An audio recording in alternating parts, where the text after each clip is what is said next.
Hello, everyone, and welcome back to Almost There, a twisted tale novel here on Disney Magic. We are on episode 32, chapter 31, and we're in the bayou.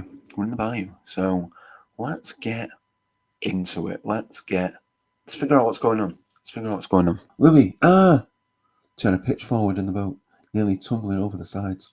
Lottie rolled off the bench where she'd been sleeping.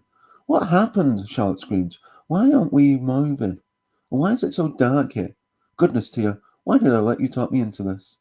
Tiana whirled around. Me? You're the one who decided to tag along, Lottie. I would have been just fine by myself. Really? Does this look fine to you? Let us all calm down, Naveen said, and see what kind of damage has been done. It may not be so bad, eh? They all climbed out of the boat.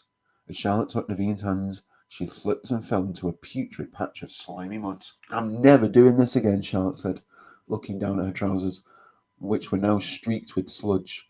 Let's hope we never have to, Tiana said. She looked over to Lotte. Sorry I snapped at you. Don't worry about it, sugar. Stress brings out the worst in me too. You hear that, swamp creatures? Charlotte called out as she gingerly navigated the soupy shoreline. Don't test me. You stay away from me and I'll do the same. Tiana rounded the side of the boat to stand with Naveen and Louis, who were both studying the bow. She had no idea how Louis had managed to wedge the vessel inside a cluster of gnarled branches and prickly brambles. Some of the vines had thick thorns that were at least 2 inches long. Naveen scratched the back of his head. This looks, pretty sticky. Tiana took a step closer, grateful she'd worn boots, but regretting that they were her good leather ones, and not the plastic rain boots. They squished as her feet sank into the mud. She just knew they would be completely ruined before all was said and done. She braced her hands against the hull and tried to give it a push. The boat didn't move a single inch. We tried that, Naveen said. Well, I'm sure you did, she returned. I just wanted to see how stuck we were. We are pretty stuck, he said.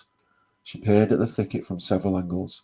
If we can find a few branches that are thin enough to maneuver through those vines, but sturdy enough to give a little leverage, I believe we can pry the boat out. Let me see what I can find. She backed away from the boat. She started to flail in the mud, but before she could tumble backwards, Ata's strong arms braced around her. I have you, Naveen said. He was so close, she could feel his warm breath against her ear.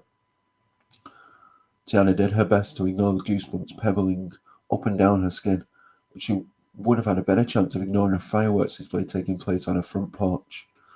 Thank you, she said. She disengaged herself from his hold and moved several feet away. It still didn't feel far enough. She could have moved clear to the other side of this bayou, and it still wouldn't have left enough room between them. She dusted her hands off on her coveralls. I'm going to search for something to dislodge the boat. I think me and Louis can do that, Naveen said. We'll all do our part, Tiana replied. I'm not just going to stand here twiddling my thumbs while the big strong men go in search of something to get us out of this mess. Tiana took a gander at Charlotte, who was brooding as she sat down on a downed cypress tree. She walked over and pulled her friend up by her arm, then pointed to the left side of the bayou shoreline. You and Louis go that way, and Lottie and I will search this way, Tiana said, pointing in the opposite direction. We will? Charlotte asked with a horrified shriek. Yeah, we sure will, Tiana said. She plopped a hand on her hip. Let's see who can find the best branch. Ah, it is a competition then, Naveen asked, his brow arched, a small smile playing at the corner of his mouth. Oh goodness, was he flirting with her again? Was she flirting with him? This was not the time. It was never the time to flirt with Naveen. Doing so would only lead to the heartache of realizing they could never be together. Tiana made the decision then and there to end this ill-advised teasing between them. Not only was it foolhardy, it was dangerous. Electing not to respond to his question, she looked up in the sky and said, Let's go, before dust settles and we're stuck here in the dark.